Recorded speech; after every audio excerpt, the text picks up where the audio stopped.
What's up everybody, Stankie here, and this is how you defeat Mythic Queen Ansurek. Quick shout out to Avocado and the Raid Leader Exchange Discord for help with the strats, and Floopsy for the footage. Due to the nature of this encounter, let's just jump right into it. Tanks. One tank always takes all Liquefy, the other tank takes all Feasts, and tanks the boss. So Liquefy tank just taunts for Liquefy, another tank taunts back for Feast and keeps boss. And you want to make sure to use heavy cooldowns or externals for Feast. It really hurts, and the absorb you get is based on damage taken by it. On pull, drag boss straight back to the edge and loosely stack on boss to bait swirls to keep poison pools in check and to conserve space. Following this, you get your first set of roots. For all set of roots, you want to immune or break all or most of them, and most classes and specs can break their own roots with various talents or abilities. The rest you need to try to fill with things like Freedom,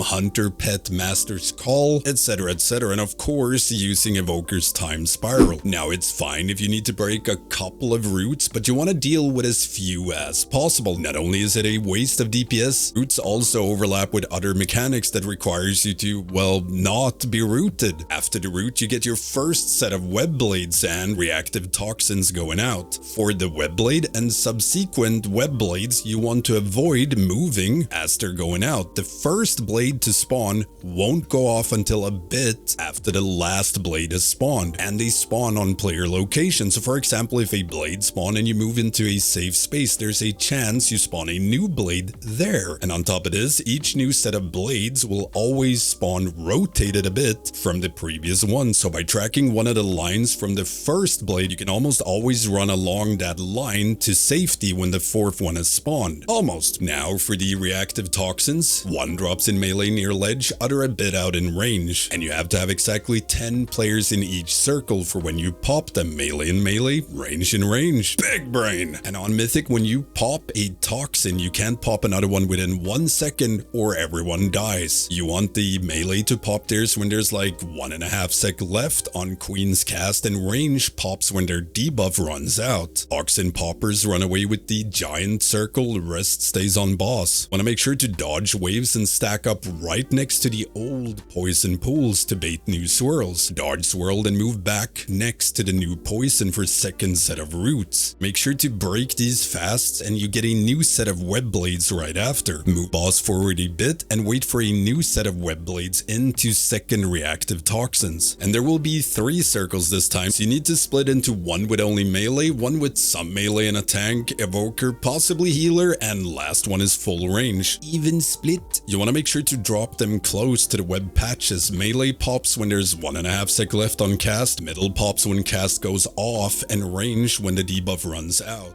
Tank and raid away a bit for the web blade and new swirls, and range can stay behind to bait swirls between the old poop on the ground and the big patch boss spawns to conserve more space. Melee, try to bait behind boss. This is quickly followed by new roots. Place these web pools near the poison puddles. Range can fill in blanks here. This is followed by another web blade and a big boss move into your last set of toxins. 3 circles here as well. Deal with it the same way as the second set. And it's time for intermission. Whoop whoop. On Mythic, anytime you get pulled by Queen, you drop web patches. Same as when you break roots in phase 1. Now, due to this, you want to be as close to the old poison or web patches as possible when you get pulled. Now, if there's a wave going right alongside the old webs, then drop it alongside the wave instead. Very important to note, if you immune the pull with things like Death's Advance, you still drop web, so you want to actually go into the old webs and drop patch there. Otherwise, it spreads and covers a lot of melee. Players deal damage to anyone within 2 yards of them during intermission. However, this actually doesn't do a whole lot of damage, so it's very safe to run across other players and loosely stack for the pull-in to keep webs under control. Waves, however, waves are bad. Break shield before third pull-in. Then it's time for phase 2. Now on Mythic, shadow gates or portals periodically spawn, one on each side that are connected. After 12 seconds, they blow up and everyone dies. One player from each side needs to go through the portal, effectively swapping sides. Doing so gives you 12 new seconds before you die. Also debuffs the player that ran through with Gloom Touch, which needs to be dispelled. Forms a puddle on player's location upon removal, so you want to drop these away from where you're going. going. You don't want to place a puddle right in front of ramp to second or third platform, for example. Swapping platform spawns a new portal and the old one closes. So due to this, you want to split your raid in a specific way-ish, because on the second platform, the south side has 2 acolyte adds that melee can't really deal with effectively. So you want to intentionally split your raid so that you end up with full range on acolyte side on second platform. After that, you don't need to really care too much about who swaps with who.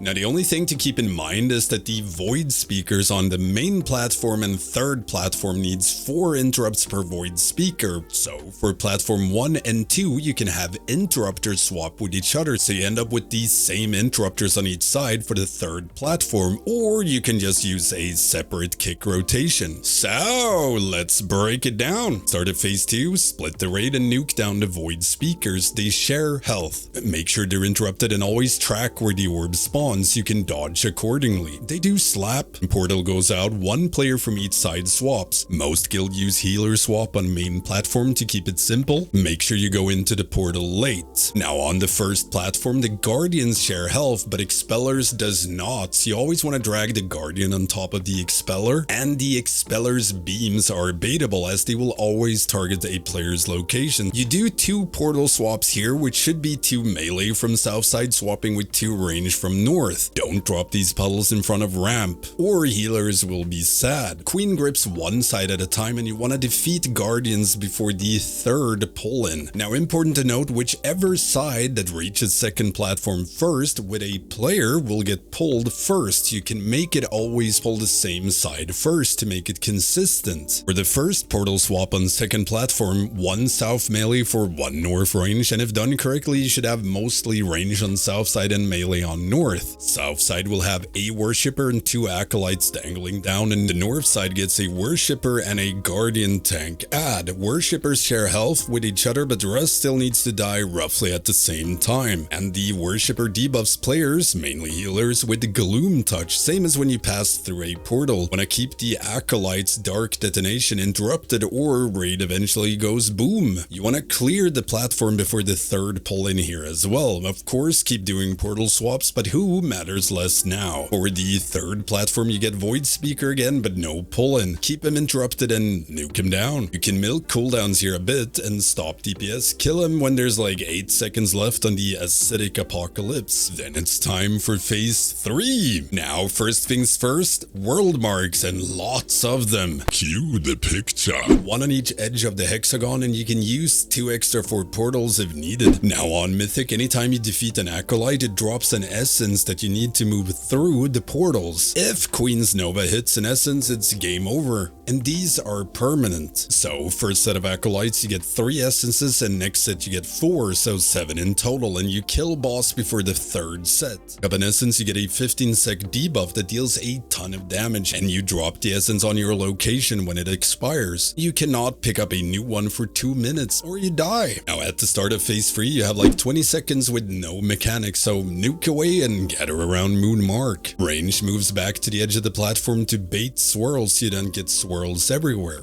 You never want any drop near the inner edge. Now as soon as boss spawns, move boss close to the pillar near star mark for your first hatchlings. And you want to spawn these next to the edge alongside the pillar. These hatchlings are one, if not the biggest wipe factor in phase 3. Need to die super fast, and if any reaches boss, it's a wipe. Now as soon as these spawns, you want to use Ring of Peace to make sure they can't reach the boss. Always AoE stun and grip if possible. So Ring of Peace, Suppressive Roar, AoE stuns for example. Following this, you get Web Blades and first set of acolytes. Deal with Web Blades like phase 1. You have to make sure the boss is closer to star mark than it is to moon or square before the acolytes spawn, or they will spawn in the wrong position. Tads of course needs to be kicked after breaking their absorb, so assign that. During Web Blade, dodge and move boss close to star marked acolyte, and a couple of range to fully swap to moon marked Acco and nuke it down. Then you move boss to square marked acolyte and finish it. And now it's time for portals. You want to place 1 in melee where we have a red mark, 1 far out in range on green mark, and you want to assign 3 DPS to pick up the essence right before Nova goes out. If you're using Northern Sky Weaker, it has a countdown for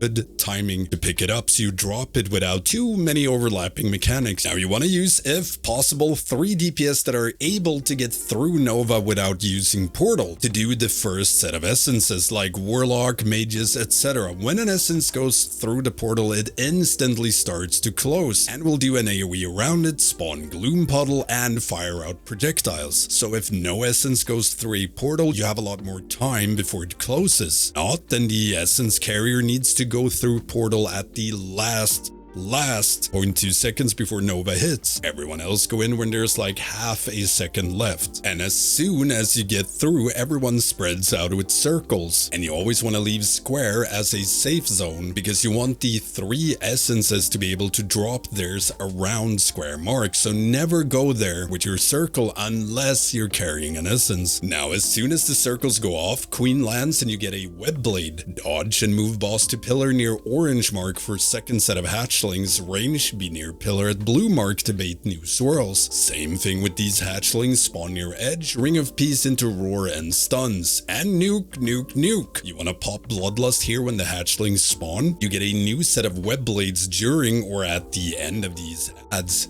Melee beware. These can be a tad annoying. You want to make sure boss is slightly ahead of the orange mark to get better ad spawns. Shackle players move to orange mark and stack right next to each other with defensives. AMZ is great for this, so melee can cleave it down. Couple of ranged DPS nukes down star marked ads. Make sure to pop defensives when Acolyte's first null detonation goes off. Deals a ton of damage with 4 of them up and overlaps with shackles. When the shackles go off, you want to move boss on top of them at orange mark and cleave down the shackles and Acolyte. Then it's time for more portals and essences. You need to pick up the 3 old essences that you dropped around square, as well as the 4 new essences, so all in all 7 carriers. Want to place 1 portal around orange mark and the other one out on the edge between skull and orange. Very important that the players carrying the essence here goes in last at the very last second. And of course, have as many people as possible blink or teleport the Nova. Red with all the circles into web blades and essence dropping. Since you will kill boss before you do the next set of essences, you kinda can drop him wherever. Then you move boss to or close to pillar at purple for last set of hatchlings. Range bait swirls near pillar at skull. Get a web blade during these hatchlings, followed by new acolytes and shackles. The goal is to kill boss before you need to deal with these acolytes or shackles. Now, if your DPS is a bit on the low side, you can move boss near an acolyte to break its shield, so you can interrupt it, and or range can break one as well. But if DPS is on point, you should be fine just hard tunneling boss here. Shackles still move out, but you don't nuke him, and then you kill boss, get loot, feel accomplished. And that's pretty much it. Huge thanks to Avocado and Floopsy for help with footage and strats over the tier. Really appreciate it. Now, if you have any questions at all, hit me up in the comments or check out my Patreon, Twitch sub, or YouTube membership if you want to help support the channel. You also gain access to the Stankie Discord. You can get shoutouts and videos, and it is the fastest way to get a hold of me. Don't forget the usual stuff: like, comment, subscribe, slap that notification bell. Thank you all for watching. I will see you next time.